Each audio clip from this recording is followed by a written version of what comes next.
thank you for staying. Now we have joining us the Director of News, Voice of Nigeria, Ben Shema, in the studio to review some of the stories on our front pages this time around.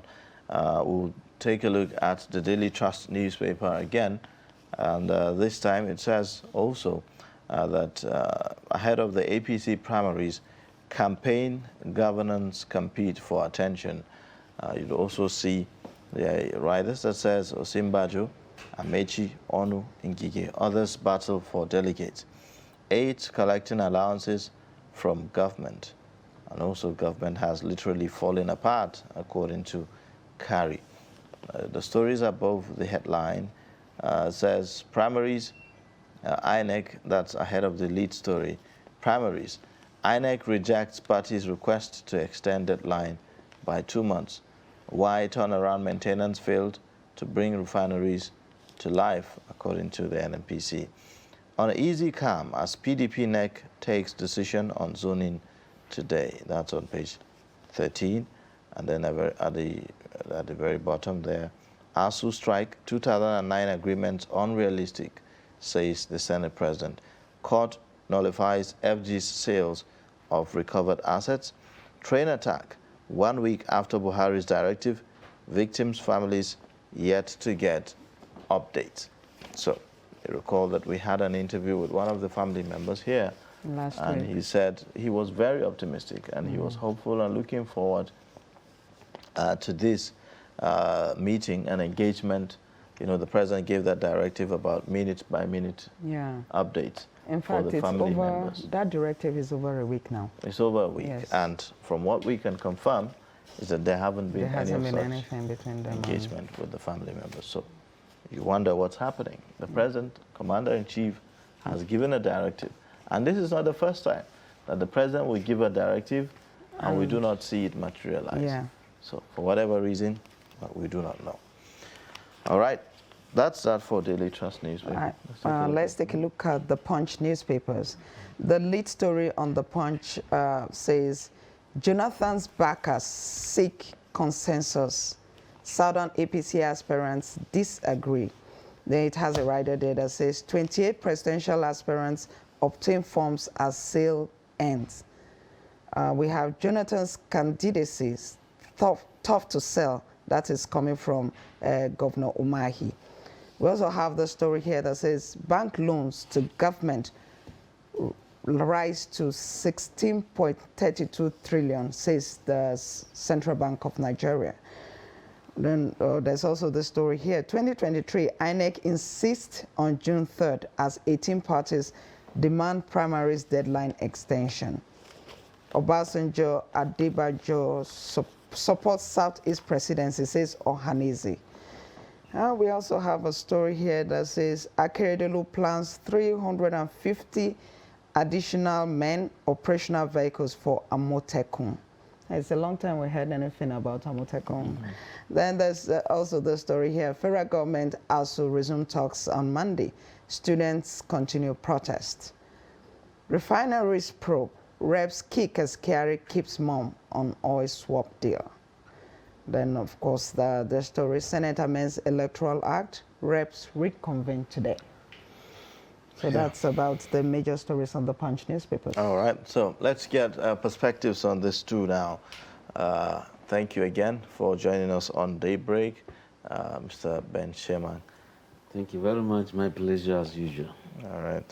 All right, now, quite interesting that we are seeing that political parties are already requesting and appealing to INEC to extend the deadline, you know, the June 3rd deadline as earlier scheduled based on the timetable that INEC has rolled out.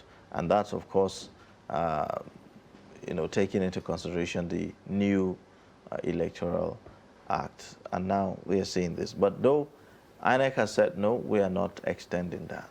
What's your thoughts about that? Absolutely. There's a limit as to how and when a student should tell the teacher, look, this is the date I want for my examination, and this is the time it should be. The teacher has the authority except otherwise, some unnatural occurrences would happen. Some very big mishaps could happen that could trigger INEC to make some shifts. Because if you do that, they begin to toy with INEC. INEC is an authority in itself. It has to conduct elections, and that's why right around May 4th, it said, look, the date of June 4th or something is sacrosanct. We're not going to change anything. Ensure you've done your primaries. But these people are busy extending sales of forms and just making money and smiling to the bank in the name of politicking. So I think that INEC, I want them to be very, very firm in that. And of course, when we're talking of government has been left, governance left, all they do is campaign when indeed the real campaigns have not started, because INEC has not released a timetable for campaigns. And now they hide under consultations. Consultations when indeed the nation needs so much attention. Attention should be given to governance because insecurity is there. We are still waiting for us to have succor. We're talking of, see ASU versus the students versus the federal government. I mean, when the students are saying, look, if action is not taken, we're going to occupy federal roads. They said 3 hours to test run the system of their strike, and thereafter they occupy airports, they occupy the National Assembly. I think it's a thing that the government should take seriously. NSAS started with just one man, and of course you saw the end result. But thank God the National Assembly is saying they are going into it. But I think that the waiting game has been so long, lasting. 2020, for example, that universities were closed for 9 months. Now this year, they've closed for 3 months, and they said it was a kind of a testing ground. Now they've decided it's now indefinite. And so it's a very big thing that says a lot concerning us, and that's why we're hearing that some Nigerian students that would want to go for masters abroad, the universities are saying, look, for this number of months you've been out of school, and see the class of a degree you have.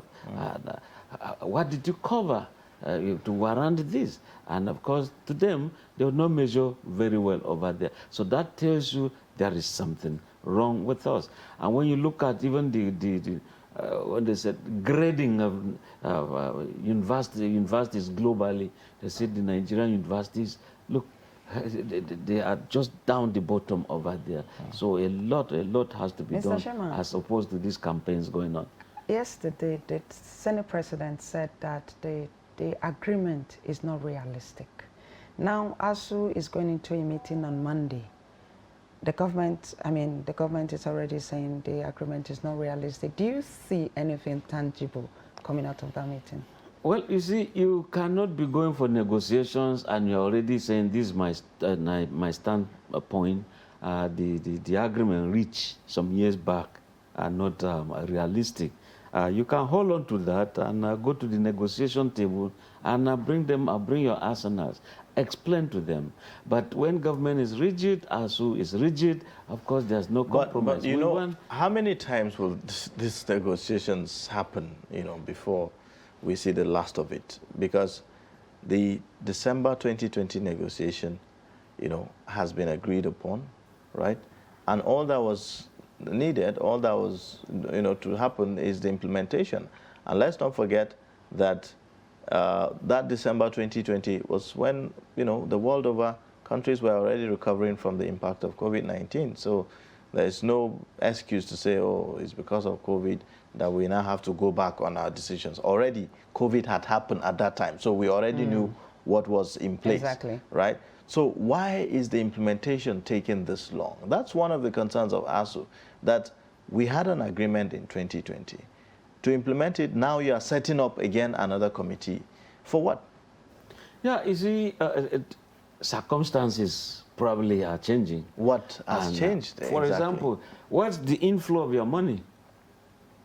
How much is entering into federal coffers? I'm not If speaking for the anything, from government. December Just a moment. 2020, I'm not speaking for the government, but there are also realities on ground where we've seen government cutting cuts here, cutting expenditure here and there. But if, So- if government took that decision in the wake of COVID-19 at that time, with the way things were, and with the way things now, what you are saying is that there hasn't been any improvement from 2020 till now. Instead, we have seen decline.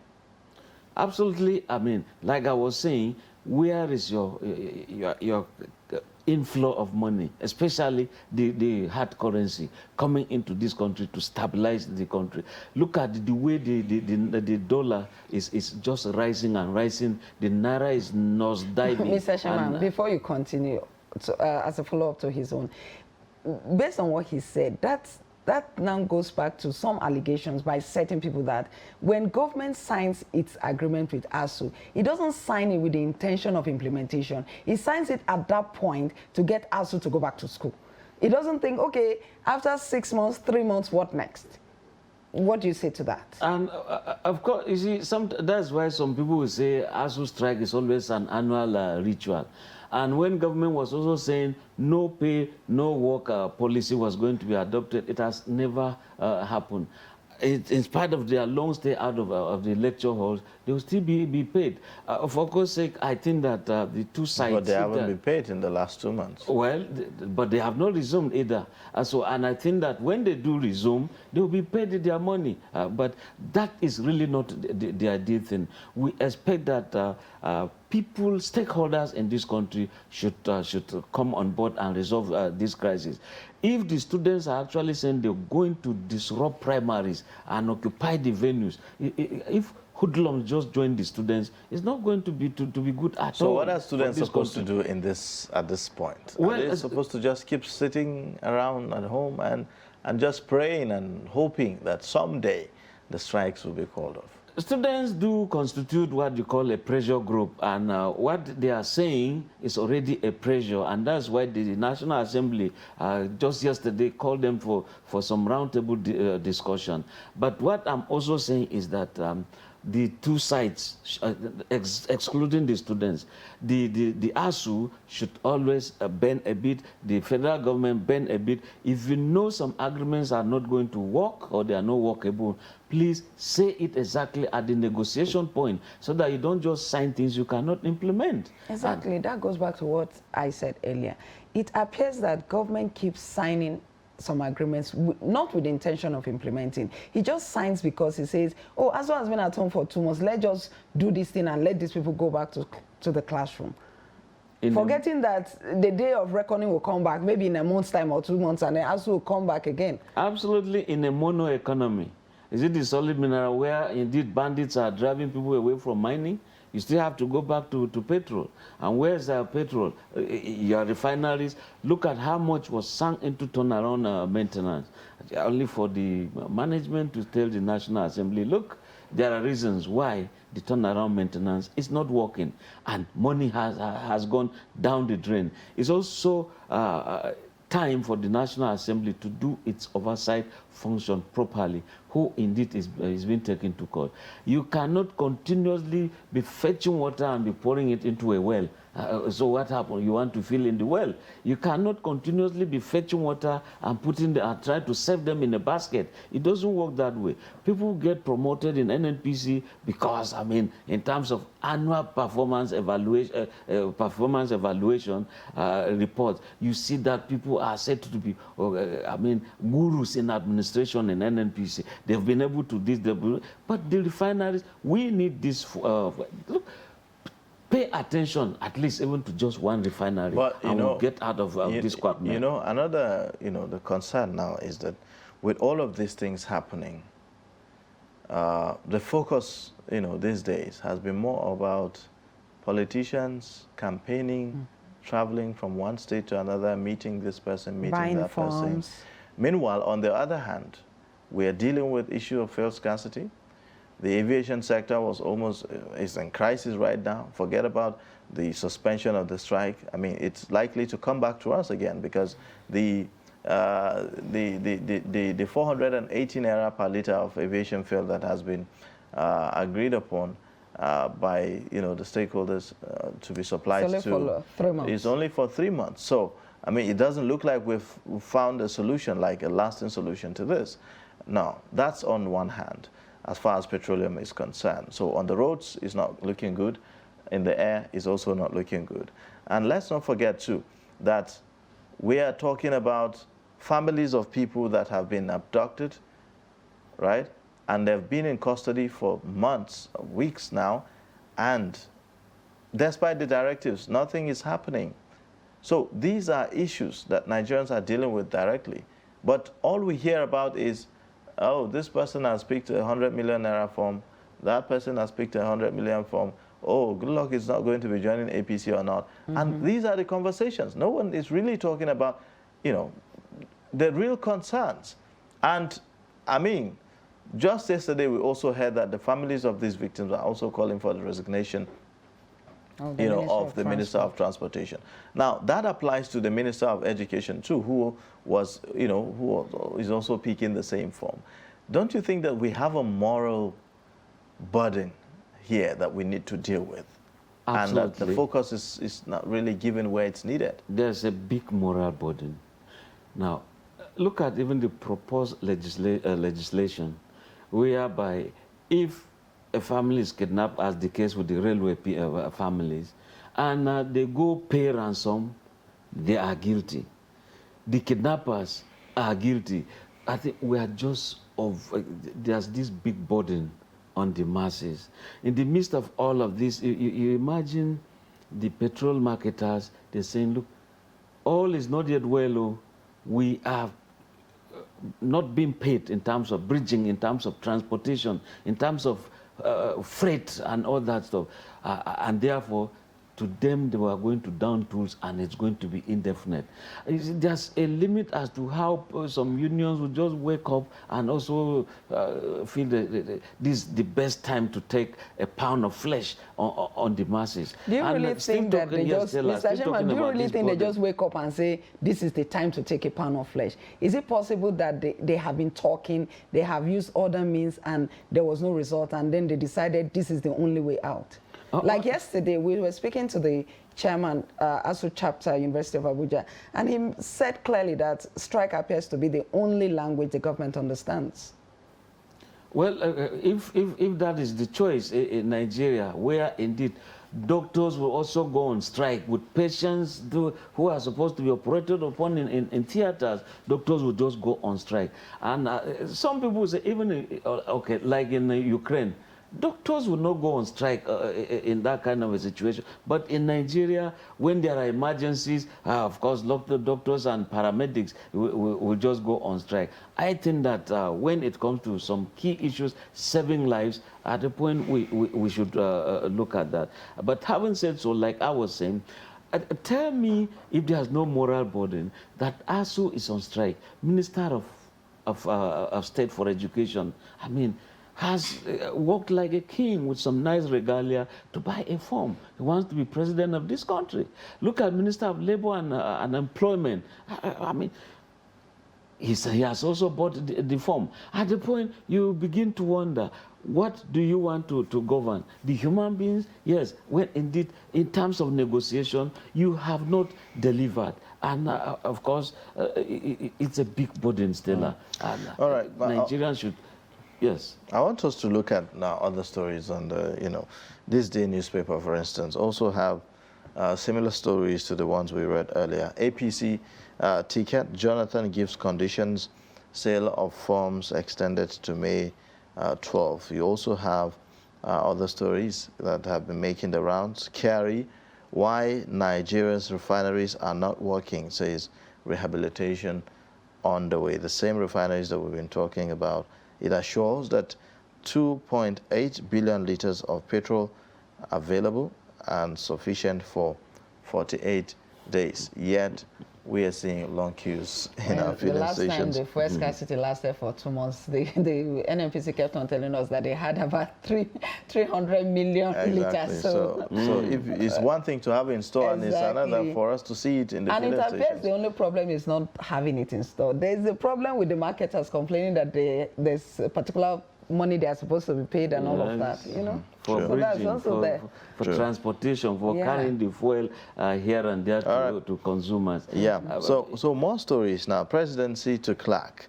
Babalola, no tenure elongation for Buhari. That's definitely in response to the calls for the president to be given more time to fix the security situation, and of course the call by Afe Babalola for the interim government to be set up. And then you have also court gives PDP 4 days to respond to suit against primary. And that's that for this day. The Guardian newspaper also leads with political stories. Again, it says 2023, PDP may dump zoning as NEC meets over autumn report. It has the writers that says concerns mount over appointment of convention planning committee. Court orders speedy hearing of suit challenging PDP's primary. Umahi, if Jonathan joins APC, it will be one of the wonders of this country. Century rather, not country. So wonders of the century. That's how Dave Umahi puts it. Well, at the last there at the bottom there, you see tenure extension. I will hand over May 29. Next day, Buhari replies Clark.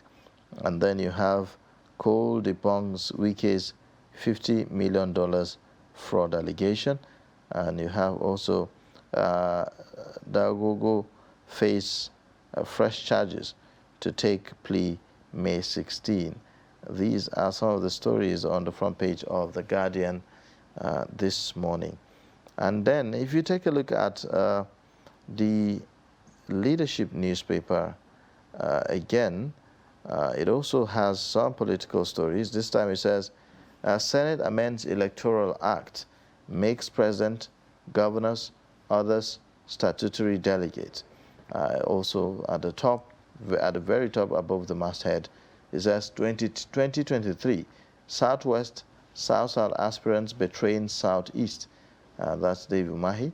Nance gives federal government ASU 9 days to open varsities. And then fuel scarcity extends to northern states.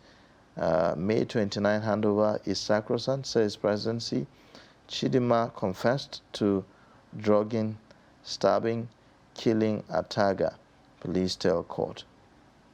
These are the stories on the front page of the Leadership newspaper this morning. Now, the issue about the statutory delegates is the lead story there on the Leadership newspaper. How did that even happen? We're hearing that it is an unwanted error.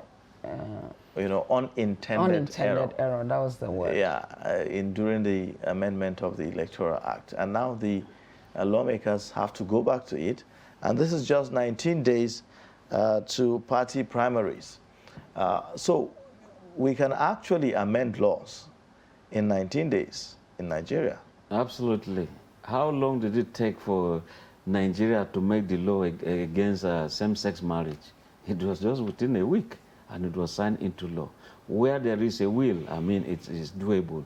And of course, these statutory delegates, if the law is silent about them, of course, someone can go to court and say, tell me where they said the president should participate in primaries. Tell me where the vice or any person so elected, or even party officials, national working committees of all the political parties.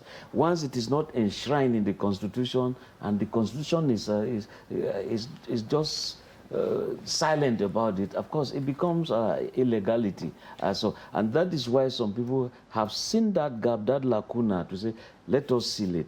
Therefore, enshrine. But I'm curious that when it comes to lawmaking, sometimes certain bills, they take like forever. And you wonder, why is it so difficult to make those changes? You know, some of them have taken as much as 20 years to come into, fruition.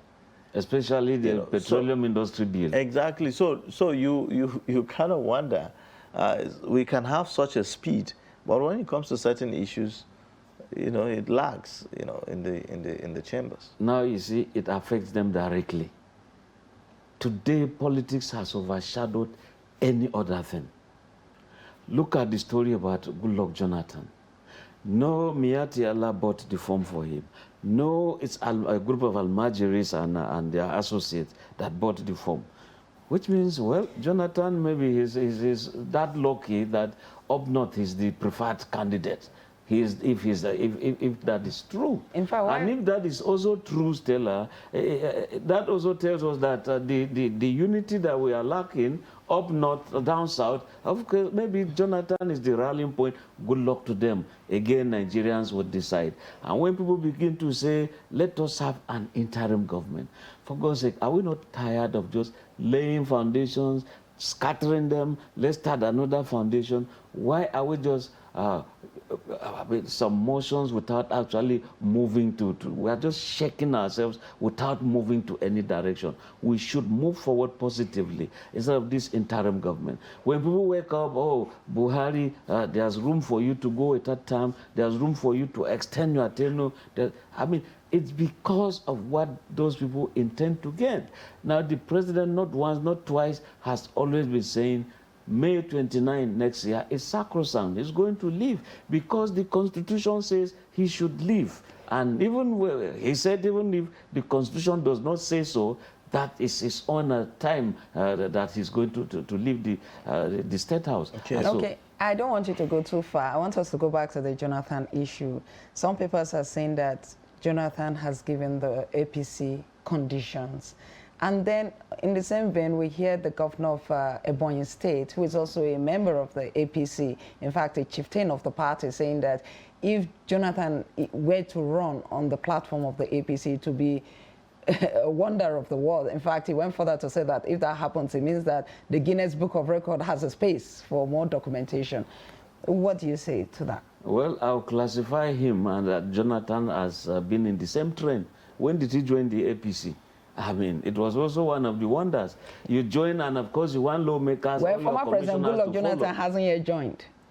Well, if he says there are conditions, it means if APC and some other people are willing to fulfill his conditions, he goes, which also means he's not saying no. Even though we are seeing one of his very great supporters, Reno Omokri. He said, no, I mean, it's going to be a mockery that the president would accept that. See, former president will accept that. There are times speakers, if we are speaking for someone, the person has taken a decision in his innermost self. And you, because he has not briefed you, you'll be dreaming in the past and still saying it's not going to work. And that will shock you. At the point you begin to eat the humble pie, you lick this, the vomit you did in public. Well, one of the papers also reported that the condition the former president is giving the APC is that he wants to be the consensus candidate. So, if at the point we had how many people jostling, who just jostled for the position of national chairman of APC, and of course they were always going to the president, give us solution. We have reached a roadblock, and the president said, okay, there are three ways: indirect primaries, direct primaries, and consensus. So consensus, I stand, and that was it. So if Jonathan is saying, oh, in that case, I don't want to contest primaries with anybody, and APC then says yes, or the leadership says yes, of course, that's the stand of the party. After all, they are selling some forms and attaching some papers, and you sign there that you have voluntarily resigned from, withdrawn from the rest. And some people are questioning that aspect. And you are seeing it. You have paid 100 million, and they are saying you have withdrawn, you have signed. All of them are supposed to sign. That is, if they all have signed. And if you don't sign, it also means that you not contest. And there are some other conditions that you must not take the party to court. You must not bring faction. You must ensure that you resolve internal crises without going to court at all. So all sorts of conditions are laid down. But what some people are saying is that the former president coming to give the condition of being a consensus candidate may not be morally right, considering that he just about to enter the party, that's if indeed he's entering. There are some people who have been there since inception. In fact, they were parts of the formation of the party. Well, you see, if you've met Jonathan, to create a kind of a niche where indeed he is the one to determine when and where to go and the position you want and the condition in which, because you feel he is the one you want, of course, he will not just walk into that place. You've given him a very blank check to fill whatever amount he wants. Therefore, it's never a bad thing politically if Goodluck Jonathan will use it as his own bargain chip. So it's now left for Nigerians. Is it really true? People are waiting to see if APC will actually give that ticket. Again, if you give him, maybe a PDP will now congratulate you again. Once again, a member of our diaspora from PDP, Goodluck Jonathan, Adamu Abdullahi, and the rest, all former PDP, are now officials of APC. And of course, APC is also saying, check your own PDP. Our own former members are within PDP. So this is Nigeria, this is politics, and of course, they are politicking. This is their period, and that's why a law to amend the constitution, tinker with it, can come within the very short time because it affects them. Okay. All right. Now, I want you to talk about these statutory delegates. These statutory delegates we're talking about councillors, we're talking about local government chairmen and their vice, we're talking about the lawmakers, of both state and National Assembly. We're talking about governors, deputy governors, president, and even the vice. So how do you think that this will have an implication on the party primaries that is going to be held? Absolutely. If you check the other controversial section, 84 sub 12, that was saying political appointees must not participate in primaries. So it follows that those elected must be the ones to participate in primaries, to vote for or be voted for. For example, a councillor is not appointed, he's elected. Therefore, he is a statutory member. He's a standing member. If you go to local government chairmen, of course, they are elected, except those who are doing the undemocratic things, because you find some states who indeed are appointing caretakers. So if you appoint caretakers, they are not elected. So in that at that case, point, someone will go to court. In that case, is that person a political appointee? Of course, not? they are political appointees. Right. They are political appointees. So does it mean that the person can vote in this election? Because No, he's a not caretaker. elected. He's a caretaker, or a chairman of a local government, and in this case, even though he's not elected, but he's a chairman of a local government. Yes, but look at it. But the Caretaker. provision. Sometimes they say sole administrator. You cannot have when there was a state of emergency in Plateau, a sole administrator,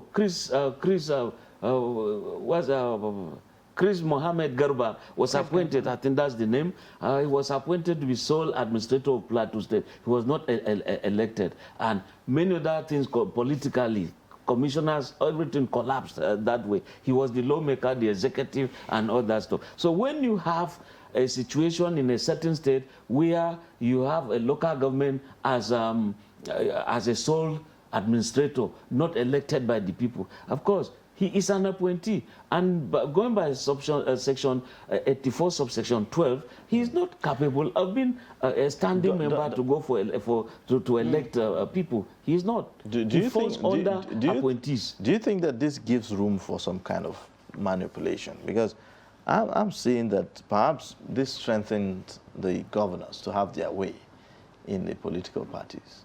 Yes, it strengthens democracy, I'll put it this way, because a situation where, look at today, governors have just one month, 1 year to go, and some few days.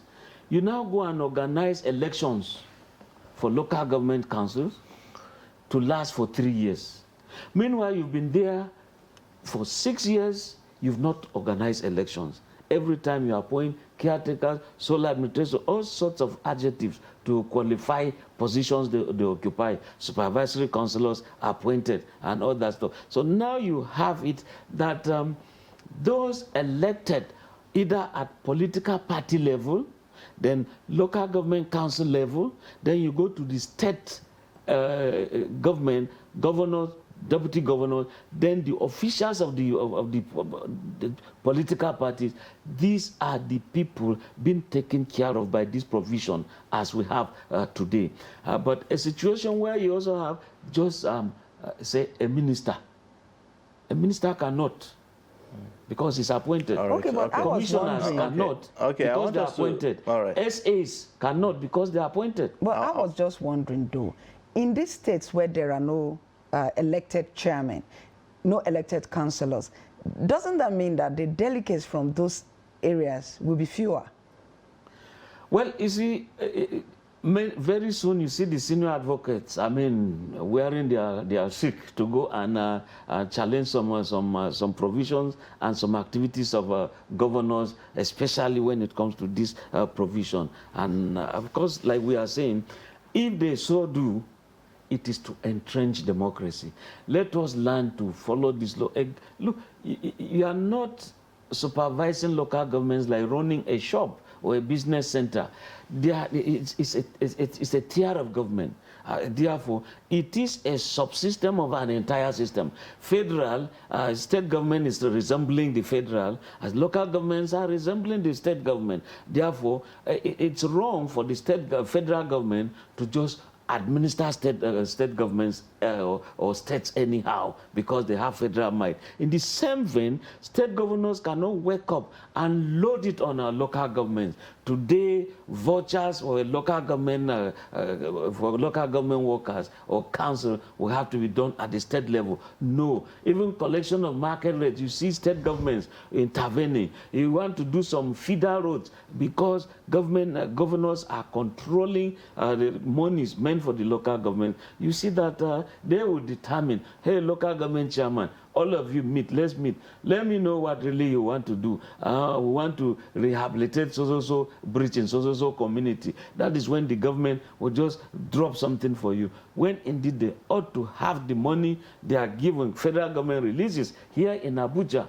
And like we said the other time, when we have the Freedom of Information Act, we expect people to question even the local government chairman. Okay. See on paper, this is what Federal Ministry of Finance releases. Right. And of course, this is what you collected. We want to know the disbursements. Okay. How was it received? Where is the account? How much is left in this account? I mean, we should be able to continue to hold our people, elected officials, to account for their deeds and inactions so that we can move forward. All right. I want us to take a short break now, and then when we come back, we'll continue with the discussion here on Daybreak. Please stay with us. Daily, we bring you updates around politics. People like you who are very young, you have no future. Anybody now who is 30 years, if what is happening to them continues, by the time you are 60, you will have no country. The DPO of a particular unit does not have to wait until the commissioner tells him what to do within his jurisdiction. We have political parties on the ground. Some of them have been there for years. But they themselves, in their own sober moments, they know that this country is not the one they're expecting to run. Policy and governance. Are you saying the NBS is lying? I'm saying to you very clearly that the NBS has a serious problem with accurate data till today. The 5th Assembly, as well as the 7th Assembly, their own attempt were unproductive. Emergence of the Taliban has simply emboldened terror groups globally. There is a lot of attention with regards to security developments in Nigeria. On Daily Politics, we interrogate issues, holding the actors to account, bearing in mind all the sides.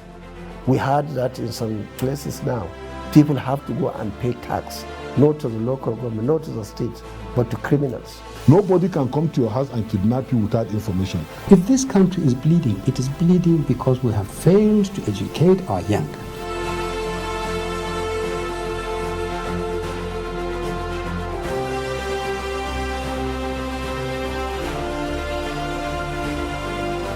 Jama'a ga wata muhimmiyar sanarwa, hukumar raya birnin tarayya Abuja da haɗin gwiwar dukkanin harɗawa shugabannin rigage na Fulani da ƙungiyar Miyatta Allah reshen birnin tarayya Abuja dukkaninsu suna bayyana damuwarsu akan yadda waɗansu mutane suke sakin shanu suna kiwo sakaka a birnin tarayya Abuja. Don haka hukumar raya birnin tarayya Abuja da ta kare muhalli ta birnin suna sanar da dukkanin al'umma tare da gargaɗi akan cewa an hana kiwo na shanu da sauran dabbobi da tsuntsaye a cikin birnin domin suna haddasa ɓata muhalli da kuma cunkoson ababen hawa a cikin wannan birni. Saboda haka duk wanda aka samu ya karya wannan doka zai fuskanci hukunci, kasancewar akwai gurin da hukumar raya birnin tarayya Abuja ta ware domin kiwo a cikinsu. Don haka tabbatar ka bi doka ka kuma haɗa hannu da hukumar raya birnin tarayya Abuja domin tabbatar da tsaftar wannan birni. Wannan sako ne daga hukumar tsaftace muhalli ta birnin tarayya Abuja.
All right, thank you for staying with us. And if you're just joining, you're watching Daybreak, reaching you live from the nation's capital in Abuja. We are looking at stories on the front pages of our newspapers, and we have the newspaper reviewer in the studio, the director of news, Voice of Nigeria, Ben Shemang, talking to us about some of these stories. Now, let's take a look at the Nigerian News Direct. It leads with the story about fuel scarcity, saying 500 billion naira transportation claims.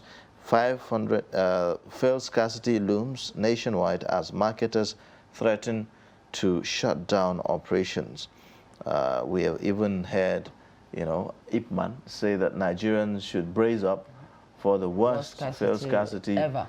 Mm-hmm. So when you hear things like that, you kind of wonder, it gets scary. Of course, other stories about ASU strike. Senate will bring back FG ASU to negotiating table, and that's according to Lawan. Insurance policy, IGP restates commitment to better welfare for police officers. May 29 handover date is sacrosanct, according to the federal government, which is reacting to the call by an elder statesman, Robert Clark, for the president to be allowed some more time in office to deal with security issues beyond his second tenure. But I want us to talk about this fuel strategy and this claim of 500 billion naira transportation claim. We have heard different reasons as to why we are experiencing this fuel scarcity again. The NNPC initially said that, well, it's because of the long holidays that we just came back from.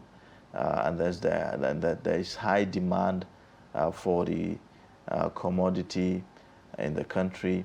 And then on the other hand, we've had marketers also said it's about logistics, you know, and so on and so forth. So various things. And then this 500 billion naira transportation claim again. What's your thoughts about what's happening now with regards to fuel scarcity? Too many factors we've been hearing from the NNPC. At the point they said there was a kind of, some petroleum products that are contaminated. So at what point were those ones drained, and where did they throw them away when we're talking of environmental impacts here and there on actions and inactions? At the point they said no, there were sabotage activities, blasting of some pipelines here and there caused that. Now we're hearing from IPMAN, Independent Petroleum Marketers Association of Nigeria, saying government owes them. And these transportation claims, you see, we are not yet using the rail system. If we were using the railway, you see, in terms of haulage, one goods train can take as many quantity of petrol to the north. But we are still using the tankers. And if you are using the tankers, of course, the government does not own these petroleum, the tankers. So they are owned by individuals. So they help in bridging. They help in transportation. You can imagine, if fuel must reach Maiduguri from Lagos, how do you do it? If it must reach Zamfara with all the insecurity, how do you do it? And of course, you have to do it sometimes with a higher price, because doing business in uncertain situations will also take the prices very high because of uncertainty. Now, if I go there, my tanker, the quantity of petrol inside the vehicle will be burnt a kind of. And so you can see that in terms of bridging, in terms of taking this fuel to filling stations, to depots, to this, of course, these are the things these people are trying to claim. They said they are being owed. And so how and why was it allowed to accumulate for this much? Is a thing that one cannot understand. And so, Mr. Chairman, that makes me wonder, what exactly is causing the fuel scarcity? Is it because they are owing them, or indeed because of the long holidays? Because if we're to go with what the GMD said, I mean, by the end of today, there should be fuel everywhere. But these people are also saying that we should brace off for a very tough period. Yeah, you see, government, is the job of government to give you assurances, and you make the reasons to look very, very simplistic. There were, people moved away and went to holidays. Did they go to Ghana or England or something, and they are now back? Were the cars parked? No. At the point they say, schools resumed, and that's why consumption, people will have to take children to schools. It goes beyond all of this. Please let the refineries work so that we don't begin to shift blames all this while. We should not. And some people will say, oh, we are going to have it better when Dangote refinery comes on board. What if Dangote had not started his own refinery? And of course, some people will be saying there is an option. Niger Republic built a refinery how many years ago? Some are saying, look, Nigeria can take its crude, go refine in Niger Republic and bring back to Nigeria. Even when you are bringing these things back, of course, you still have to use the independent marketers, because they have the tankers. They come in, they ferry in this product to various so corners this is in more Nigeria. Nigerians are suffering more like a protest or a strike by the independent marketers. This is what is causing the yes. If some people are saying that what makes some people to achieve what they want is to go on strike, if these people wake up to say, okay, we are no longer going to transport peak fuel, therefore Nigerians be ready to suffer. It then makes sense then, since the NNPC boss is saying that there's over 2 million barrels of the product in store, right? And we are now seeing that there is scarcity. It means that transporting them from wherever they are being stored. There is a problem with that. That makes sense. Because the transporters are saying they will not carry them, and Nigerians. So this is also time for. We would hold our thoughts there. Yes. Would hold our thoughts there, and then take a look at the news highlights, and then come back to round up. Please stay.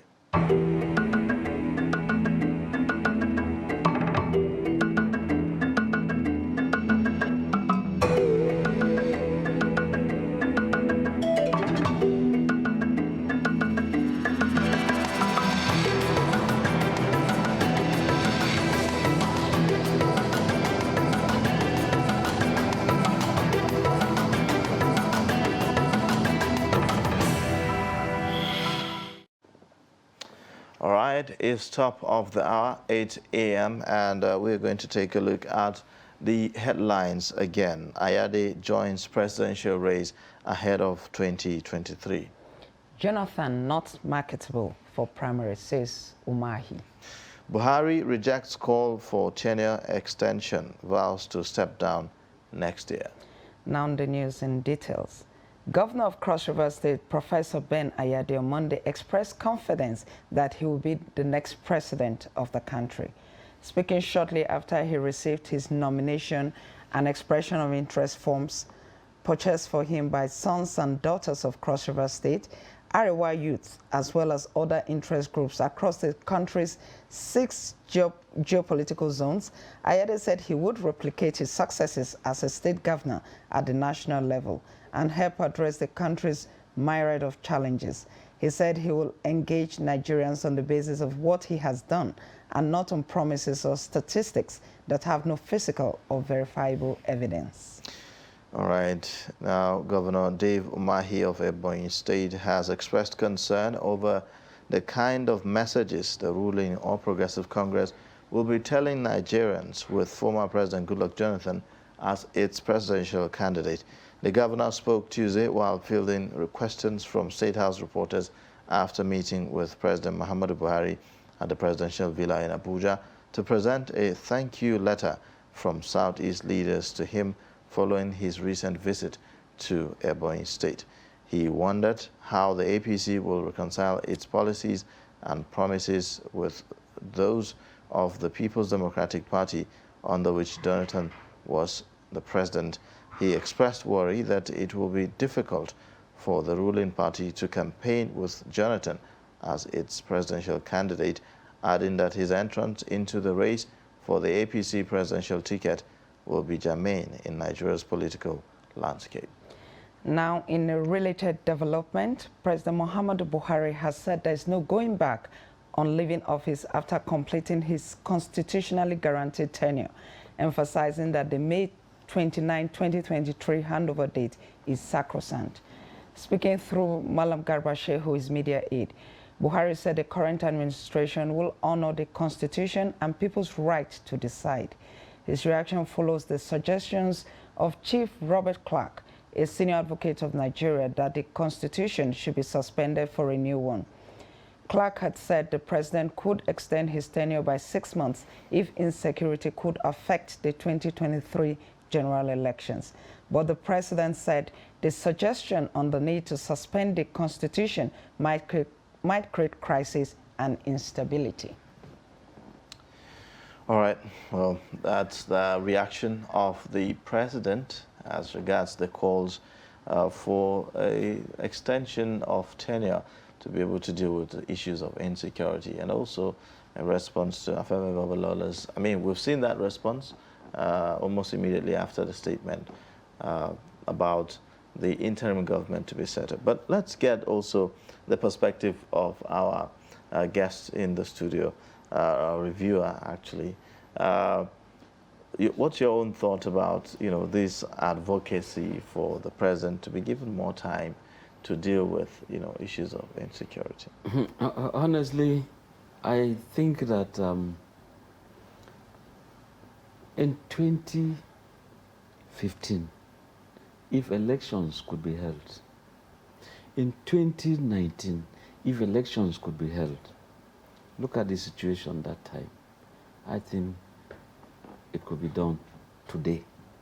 When I say today, I mean at this period. After all, elections will be in 2023, not 2022.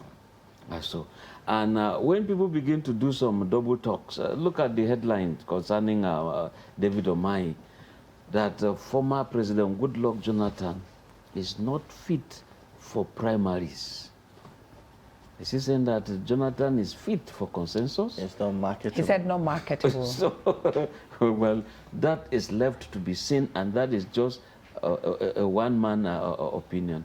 But still talking about insecurity and not holding elections, I think that it is flying a kite to psych Nigerians' opinions, to see how they're going to react. And I think that but why do you think they're flying this kite? Because not long ago, Afe Babalola, who is also a senior advocate of Nigeria, just like Clark, said that we should have an interim government after the President Buhari's administration elapses. Yeah, you see, the good thing is about our Constitution, Chapter 4, Fundamental Human Rights. They can express their opinions, but their opinion is a minority opinion when it comes to Nigeria. But the situation is never ripe that we should begin but this opinion is coming from respected persons. Is it really a minority opinion? Because if you had, in the past few years, there have been several calls, actually. In fact, there are people in this country that do not believe that this constitutional, this constitution that Nigeria operates with is legitimate. Some feel that it is an illegal constitution in itself. So running by it in the first place is even a fraud. That's what they consider. And so his call for an interim government is so that the constitution will be overhauled and sort of start up Nigeria from scratch, from start. Because major concerns raised is about the structure, of governance in Nigeria. That's the argument for Afe Babalola. So perhaps he's right. Don't you think so? Well, he is right in his own opinion, but his own opinion is not the opinion of our majority. When you say... No, how do you quantify, how do you determine that, really? How do I determine that? I mean, that look at his opinion is not the opinion of the majority. People who indeed are opposed to that. And I want to tell you, if you say the constitution is a fraud because they said, no, it came from the military. The military didn't come from the sky. They are part of Nigeria. Of course, we have to accept them because what do? They came.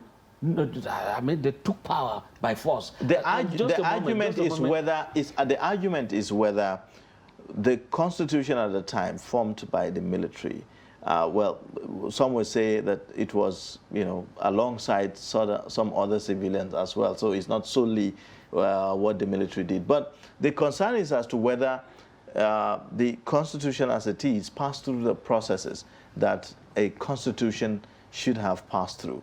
Was there a referendum? Was there an agreement by the people to adopt this as the constitution? That's the argument. I remember an argument by the president of the Ohanaeze Ndigbo, or is it the former president of Ohanaeze Ndigbo, where he said at the time he was Minister of Information, and he recalls that he didn't even get to see a draft copy of the constitution, even as at the time it was to be, adopted as the Constitution of the Federal Republic of Nigeria. So when you hear such things, it raises questions about the integrity, or I would say the integrity of the process that came up with that constitution. As much as, before Mr. Chairman will answer, but as much as that, there's that line of argument, there are also some people that say that, fine, the constitution is faulty. Why didn't these people making this call make the call 4 years ago when there was no election coming, so that there was time, ample time to amend the constitution? You cannot say stop the country, just put a full stop on the country and say. For as long as I remember, even before this administration, because I've had this kind of call coming on the eve of an election, a lot of people have said, like the president said, it could cause instability, though. Don't you think? Yeah, okay. Well, leaving the constitution, is it not causing instability already? If you look at the agitations by, some people, some from other parts of the country, the constitution as it is already is causing such agitations that we are talking about. Yes, but suspending it now? Let me inject my opinion here. I cannot be so much annoyed with myself to the extent that I remove all my clothes and just throw away and move away. Not to move away. Just a moment. He's talking about getting new clothes. He's not talking about just moving away naked. So he's talking about overhauling the Constitution. No, when you on say the eve of an election, it's when suspect. you do interim government, gentlemen, ladies and gentlemen, and all that. Look, when the military was in charge, do you remember the role of NADECO? Do you remember the role of all civil organizations? Look, we want to go back to civilian rule, no matter what it is. Some will even say, look, no matter how good a military regime is, it is the worst form of government anywhere in the world. Therefore, Nigeria needed to go back to civil rule. And in spite of the imperfections, they were going to reach somewhere. And that was why the military drafted in some civilians, got in some of the military guys. And, of course, look at the preamble. We, the people of Nigeria, and that's the biggest argument. That's the biggest argument, that there was never a we. That the argument for those who are making that case is that there was never a we in the equation. Well, there was never a time that Nigerians actually came together and agreed that this should be the grand norm of its people. So today that's the argument, Assembly, basically. Today, the National Assembly is amending or tinkering with the Constitution to take charge of some people to be able to vote legally. Do you get it? Now, the National Assembly represents Nigerians, no matter what you call it. If you like, you say, I was not there, your representative is there, your senator is there. So when the military came on, I'm not standing in for the military, but I do remember that when this thing came on board, you had the professors of Professor Yadudu, you have many others who I can't remember easily now, but they all were on ground trying to see that the Constitution came on board, a civilian kind of a thing, because Abdulsalami never planned to be head of state. And it came just a moment, so it came by just circumstance. Therefore, if Nigerians are saying we want civil rule, he set free all political prisoners, including Obasanjo, so that we can now have a constitution. And that being the case, all the military administrators that time, each had a state. I mean, bearing military, they make the law, they implement the law. Two functions in concluding this, I'll just ask one question. That are you comfortable with the way the Constitution is at the moment?